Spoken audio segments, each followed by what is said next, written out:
Hi, I'm Tim. I'm on board ECOVER, which is Mike Golding's Open 60. We're here in Les Sables d'Olonne in the Vendée region of France, just before the Vendée Globe 2008. I'm going to show you a little bit around the boat and also the systems and the stuff that happens on deck. We've got a lot of sails on board, and the way Mike gets them up to the top of the rig is by using these winches, and this gearing system just basically enables him to adapt to the load as it comes on and get them up as quickly as possible. You select the winch using these foot switches. That's really easy. And then select the top gear by pushing down on top of the winch, and then you rotate. Basically Mike will be grinding like this most of his way around the world. So you've got the top speed at the moment, and then if you want to change gear, you basically can swap this back, which makes it slightly slower. And then if that gets too tough, then you can go backwards. And you see every time, although I'm spinning at the same speed, the winch is basically going slower and slower. Okay, so this is where all the control lines for the sails come back to. It's really important to keep this area nice and tidy and clean, otherwise you just end up with a massive tangle. So all the ropes have their own specific holes, and they've all got their own specific colours as well, so you can really tell which one's which, even in the dark. This one over here is the Genoa tack.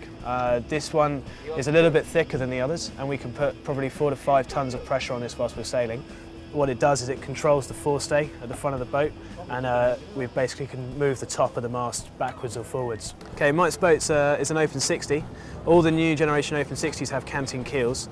This basically enables us to move the weight of the keel outboard, which makes the boat very flat and very fast. But a problem with that is that the boat can then tend to slide downwind. So to counteract that problem, we've got dagger boards on board the boat.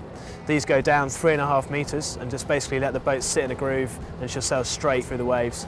And although it's quite a big bit of kit, it's solid carbon fibre, it only weighs about 60 kilos.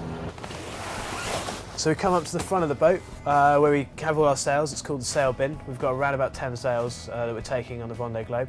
Every time Mike tacks, he has to move all the sails from one side of the boat to the other. It's extremely physically demanding for one person on their own.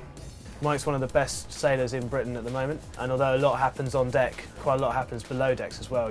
Not only do you have to be an expert navigator, you also have to be an expert in weather, telecommunications, and to a certain extent you have to be pretty nifty with a camera. Okay, so just a quick tour of the chart table. Here we have the MIMS box, which is part of the camera system, Garmin radar, the alarms, an Iridium satellite phone, a Fleet 77 satellite phone. We have actually 2 computers, but only one screen. We just swap between the 2 using the keyboard. The keel control, just above the pilot control, is the GPS. The last thing is the camera, the camera deck here, which is recording. We can record, we're constantly recording on a hard drive the last 5 minutes of everything that's happened. So if there's a problem or if something really cool happens, Mike can press the crash button on the MIMS box, and we'll have the last 5 minutes set up, ready to go. Mike's a real expert on all the electronics here, down to the nth degree, and hopefully you guys will be able to see some of the footage that he sends back during the race.